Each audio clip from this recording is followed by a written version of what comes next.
देखिए, औद्योगिक परिदृश्य के अंतर्गत आज आपका दूसरा पॉइंट है वस्त्र उद्योग। तो कल आपने लोहा इस्पात उद्योग के बारे में देखा था और उसका परिचय हुआ था।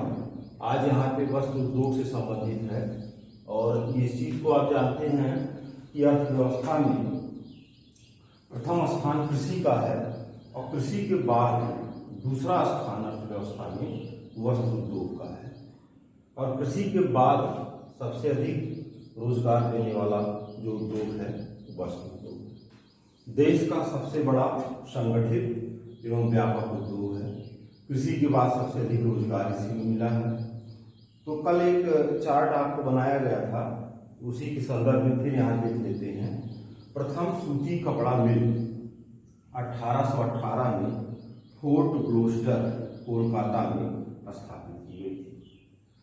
फिर मुंबई देश का बृहत्तम सूती वस्त्रों का केंद्र है और भारत का कार्टनोपोलिस एवं मैनचेस्टर मुंबई में करते हैं। यहाँ मैनचेस्टर जो है 3 बार आएगा आपका, तो तीनों को आप देख लीजिएगा। जैसे कानपुर उत्तर भारत का मैनचेस्टर, अहमदाबाद पूर्व का बोस्टन और भारत में मुंबई कार्टनोपोलिस एवं मैनचेस्टर। दक्षिण भारत में भी मैनचेस्टर पूछा जाता है, उसका उत्तर कोयम्बटूर हो जाता है। कपास उत्पादक देशों में पहले तो चीन का द्वितीय स्थान था, लेकिन इधर 2019 के आंकड़े के अनुसार प्रथम स्थान चीन का है, द्वितीय में भारत हो गया और तृतीय में संयुक्त राज्य अमेरिका। वस्त्र उत्पादन में गुजरात में सूरत एवं मुंदड़ा प्रमुख स्थान है, सूरत और मुंदड़ा। महाराष्ट्र में कोल्हापुर और इचालकारंगी ठाणे। तमिलनाडु में कुडालोर पेरुंदुरई पल्लाडम। राजस्थान में किशन। भारत में शीर्ष 3 कपास उत्पादक राज्यों में महाराष्ट्र, गुजरात और तेलंगाना। शीर्ष 5 वस्त्र निर्यातक राष्ट्रों में वस्त्र निर्यातक राष्ट्र विश्व स्तर पर चीन, भारत, यूएसए, तुर्की और कोरिया गणराज्य। तो इतने महत्वपूर्ण प्रश्न थे जो आपके वस्त्र उद्योग से संबंधित हैं। और वस्त्र उद्योग के बाद अब आप दूसरे पॉइंट पर पहुंचते हैं, एल्यूमिनियम इंडस्ट्री के अंतर्गत एल्यूमिनियम उद्योग। लकड़ी के विकल्प के रूप में आज बहुतायत से एल्यूमिनियम उद्योग का प्रयोग किया जा रहा है और प्रथम एल्यूमिनियम संयंत्र या प्रथम एल्यूमिनियम कारखाना जेके नगर पश्चिम बंगाल में 1937 में स्थापित किया गया था। हिंडाल्को अब यहाँ एक चार्ट अभी आप देखेंगे।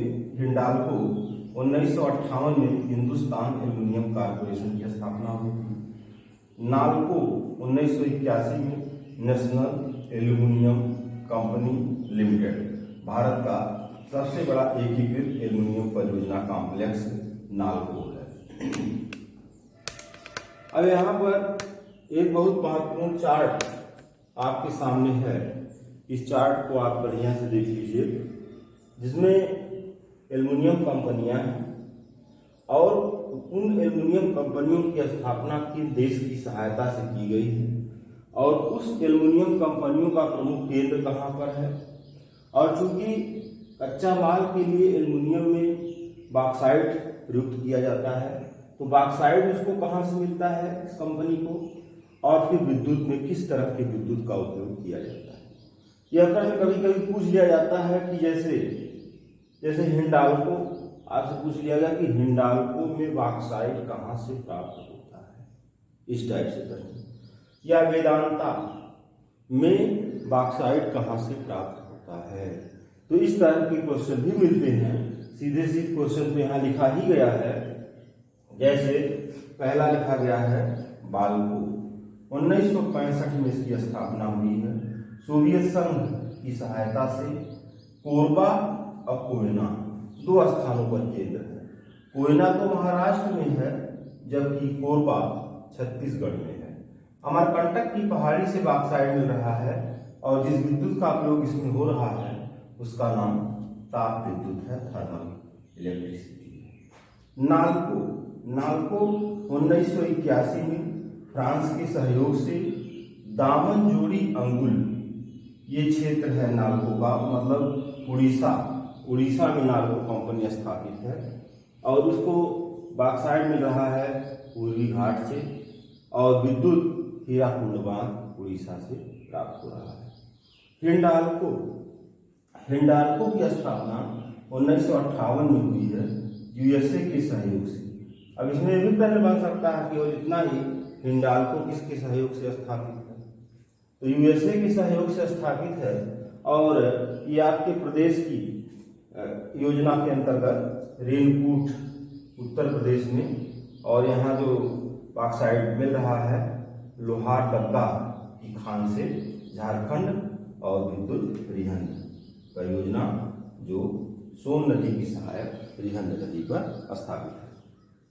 हिंडाल्को 1938 कनाडा के सहयोग से, इसमें 3 जगह स्थापित है ये, जेके नगर पश्चिम बंगाल में, मुरी झारखंड में, अलवाय केरल में, और बॉक्साइट इसको मिल रहा है झारखंड और कर्नाटक से। विद्युत ताप विद्युत का प्रयोग हो रहा है। फिर माल्को 1965, माल्को इटली के सहयोग से स्थापित है, चेन्नई, मैट्टूर, सेलम, ये सब तमिलनाडु में है। सेवराय की पहाड़ी से बॉक्साइट और जल विद्युत का उपयोग। वेदांता 1976 जर्मनी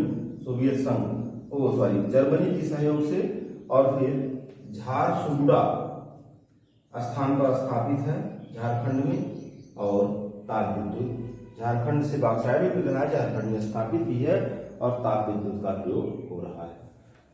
तो ये चार्ट बहुत महत्वपूर्ण है। कभी कभी इसमें पूछा जाता है निम्नलिखित में से कौन सी एल्युमिनियम कंपनी है, कौन सी नहीं है। तो सबके आगे देखिए बाल्को है, नाल्को है, हिंडाल्को है, माल्को है, केवल एक वेदांता एक नया नाम इसमें है जिसमें को नहीं लगा हुआ है, नहीं तो सबके बाद में को लगा हुआ है। इसके बाद फिर जैसे एल्युमिनियम के तार इत्यादि जो बनते हैं वो सब कंपनियां बनाती हैं। वेदांता की तमाम केबलें आती हैं, तमाम बिजली के उपकरण भी आने लगे हैं जो एल्युमिनियम से संबंधित होते हैं। अब आप आ गए जूट उद्योग। देखिए जूट उद्योग के जो उत्पादक क्षेत्र था, जब पश्चिम बंगाल का पूर्वी पाकिस्तान का विभाजन हुआ और 1971 में बांग्लादेश बना, तो 1971 में बांग्लादेश बनने के बाद जो जूट उत्पादक क्षेत्र थे वो बांग्लादेश में चले गए, जो कारखाने थे वो भारत में रह गए। तो इस तरह से इसको जूट उद्योग को एक धक्का लगा भारत में, लेकिन फिर भी कुछ क्षेत्र भारत में हैं जिससे कच्चा माल मिल जाता है। और सबसे बड़ा उत्पादक भारत वर्तमान में चूंकि क्षेत्रफल ज्यादा है उत्पादक क्षेत्रों का, इस नाते प्रथम जूट कारखाना जॉर्ज ऑकलैंड द्वारा कोलकाता के निकट रिसरा में, कल आपको चार्ट बनवाया गया था, उसमें रिसरा पश्चिम बंगाल में पहला जूट कारखाना स्थापित किया गया था पश्चिम बंगाल में। हुगली नदी के दोनों तटों पर लगभग 80 किलोमीटर की श्रृंखला में ये उत्पादक क्षेत्र है और प्रमुख स्थानों में जहां उत्पादक या उद्योग स्थापित हुए हैं उसमें टीकागढ़ है, जगतदल है, बजबज है, हावड़ा है, भद्रेश्वर है, बाली अगरपाड़ा है, रिसरा है, श्रीरामपुर है। जूट उत्पादन में बिहार का दूसरा स्थान है, कटिहार, समस्तीपुर, दरभंगा। असम का तीसरा स्थान है, ब्रह्मपुत्र नदी की घाटी है। भारतीय जूट निगम की स्थापना 1971 में हुई है। अंतर्राष्ट्रीय जूट संगठन का मुख्यालय ढाका में है, 1984 में स्थापना हुई है। नई औद्योगिक नीति 25 जुलाई 1991 से, जिसमें आपको अर्थशास्त्र में बताया गया है उदारीकरण, निजीकरण, वैश्वीकरण, 3 प्रक्रिया आई थी, उदारीकरण, निजीकरण और वैश्वीकरण। मतलब विश्व की अर्थव्यवस्था को भारत की अर्थव्यवस्था से जोड़ने की ये जो योजना थी, पीवी नरसिंह राव प्रधानमंत्री थे उस समय और मनमोहन सिंह वित्त मंत्री, तो उस समय ये नई योजना आई है जिससे भारत में उद्योग जगत में एक व्यापक पैमाने पर परिवर्तन की बात, निजी क्षेत्र को देने की बात, उदार हो जाने की बात और विश्व को एक हो जाने की बात की गई है इसमें अर्थव्यवस्था से, मतलब एकीकरण का मतलब जुड़ने से है। तो नई औद्योगिक नीति भी एक प्रश्न हो गया। 25 जुलाई 1991 से पटसन वस्तुओं को औद्योगिक लाइसेंस से मुक्त कर दिया गया। इसके बाद हम आ जाते हैं रेशमी वस्त्रों। रेशम के उत्पादन में चीन का प्रथम स्थान है और भारत का द्वितीय स्थान है। 5 तरह की किस्में भारत में मिलती हैं। रेशम की 5 किस्में भारत में मिलती हैं, जिसमें मलबरी है, ट्रॉपिकल टसर है, ओक टसर है, इरी है और मूंगा है, जिसमें मूंगा का उत्पादन सबसे अधिक होता है और मूंगे के उत्पादन पर एकाधिकार प्राप्त है। भारत में अगर आप देखेंगे तो कच्चा रेशम का जो उत्पादन हो रहा है, इसमें भी प्रश्न पूछा जाता है। सबसे अधिक कर्नाटक 32.68%। सभी कच्चा रेशम के उत्पादन में सबसे अधिक हिस्सा कर्नाटक का है। इसके बाद फिर आंध्र प्रदेश है, फिर असम है, पश्चिम बंगाल है और झारखंड। रेशम का आधुनिक कारखाना ईस्ट इंडिया कंपनी द्वारा 1832 में हावड़ा में स्थापित किया गया था। बिहार, झारखंड में टसर रेशा का उत्पादन ज्यादा होता है। असम में मूंगा रेशम का अत्यधिक उत्पादन होता है। मतलब भारत में सबसे अधिक मूंगा रेशम अगर पूछा जाएगा कहीं कि सबसे अधिक कहाँ उत्पादन होता है, तो इसका उत्तर असम है। अभी भी कई तरह के प्रश्न इसमें बचते हैं इस चैप्टर में, जो कि आपके एक आध बात और जब आप पढ़ेंगे तब पूरा हो पाएंगे।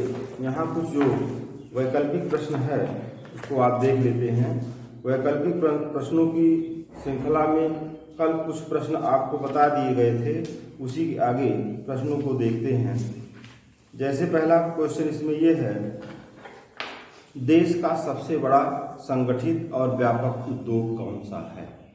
अगर यह आपसे पूछा जाएगा कि देश का सबसे बड़ा संगठित और व्यापक उद्योग कौन सा है, तो आप कपड़ा उद्योग बताएंगे। फिर अगला क्वेश्चन है, किस उद्योग को स्वदेशी आंदोलन ने काफी प्रोत्साहित किया?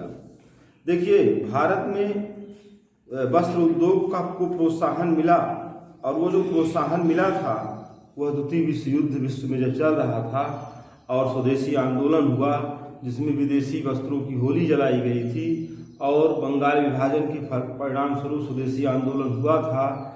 तो फिर भारत के बने हुए सामानों की मांग बढ़ने लगी, जिससे भारत का वस्त्र उद्योग काफी सफल हुआ और उसकी सफलता का एक कारण बना।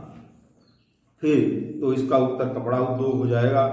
फिर अगला क्वेश्चन है, इंडियन इंस्टीट्यूट ऑफ साइंस कहाँ स्थित है? इंडियन इंस्टीट्यूट ऑफ साइंस कहाँ स्थित है? तो इसका उत्तर आपका हो जाएगा बेंगलुरु में स्थित है। भारत की सिलिकॉन घाटी, तो सिलिकॉन घाटी तो बहुत प्रसिद्ध प्रश्न है, आप जानते हैं बेंगलुरु को कहा जाता है। केंद्रीय रेशम अनुसंधान प्रशिक्षण संस्थान, रेशम अनुसंधान प्रशिक्षण संस्थान मैसूर में है। केंद्रीय इरी रेशम अनुसंधान संस्थान मेघालय के मेंदी पाथर में है। विश्व में रेशम का प्रचलन सबसे पहले कहाँ शुरू हुआ? अगर यह प्रश्न है तो इसका उत्तर चीन हो जाएगा। रेशम के उत्पादन में भारत में अग्रणी राज्य कौन सा है? तो कर्नाटक हो जाएगा। जूट का पहला कारखाना कहाँ लगाया गया? तो रिसरा हो जाएगा। शाहजनवा गोरखपुर में है। खैलाबाद से जब आप गोरखपुर में आगे बढ़ते हैं तो बीच में शाहजनवा बाजार है। शाहजनवा जिला गोरखपुर में कौन सी मिल स्थित है? इसका उत्तर जूट मिल है। केंद्रीय रेशम बोर्ड की स्थापना कब की गई है? इसका उत्तर 1949 है। जूट से बनी वस्तुओं के उत्पादन में विश्व में प्रथम स्थान किस देश का है? इसका उत्तर भारत हो जाएगा। इरी रेशम के उत्पादन में, तो इरी में आपने देखा पूर्वोत्तर राज्य में असम है। मुगा रेशम के उत्पादन में असम है और इरी के उत्पादन में भी पूर्वोत्तर राज्यों की भूमिका है। किस रेशम के उत्पादन में असम का एकाधिकार है, तो इसमें हो जाएगा मुगा रेशम। पश्मीना ऊन किससे प्राप्त होता है, तो बकरी हो जाएगा। अंगोरा ऊन किससे प्राप्त होता है, खरगोश से। भारत का प्रथम आधुनिक ऊन कारखाना कानपुर में 1876 में। फिर भदोही, मिर्जापुर, गोपीगंज किस कुटीर उद्योग के लिए प्रसिद्ध हैं, तो ये आपके उत्तर प्रदेश के कालीन निर्माण हैं, कालीन निर्माण के क्षेत्र हैं। फिर अगला क्वेश्चन है, प्लास्टिक उद्योग के कच्चे माल कहाँ से प्राप्त होते हैं, तेल शोधनशालाओं से प्राप्त होते हैं। उत्तर प्रदेश में फिरोजाबाद तथा कर्नाटक में बेलगाम जिला किस उद्योग के लिए प्रसिद्ध है, इसका उत्तर कांच उद्योग है। और नेपानगर, होशंगाबाद, टीटागढ़ तथा राजमुंदरी किस उद्योग के लिए प्रसिद्ध है, इसका उत्तर कागज उद्योग है। तो इस तरह से अभी एक लेक्चर इसमें और होगा, तब ये पूरा हो पाएगा चैप्टर। अभी कुछ छोटे छोटे उद्योग और बच गए हैं, जैसे इंजीनियरिंग उद्योग है, इलेक्ट्रॉनिक्स उद्योग है, और वर्तमान में ऑटोमोबाइल और सूचना प्रौद्योगिकी की भूमिका बहुत महत्वपूर्ण है, उर्वरक उद्योग है और पर्यटन उद्योग है। तो कुछ प्रश्न इसमें से भी बनते हैं, जिसको कल पूरा किया जाएगा। इसको देखने के लिए, सुनने के लिए, समझने के लिए बहुत बहुत धन्यवाद।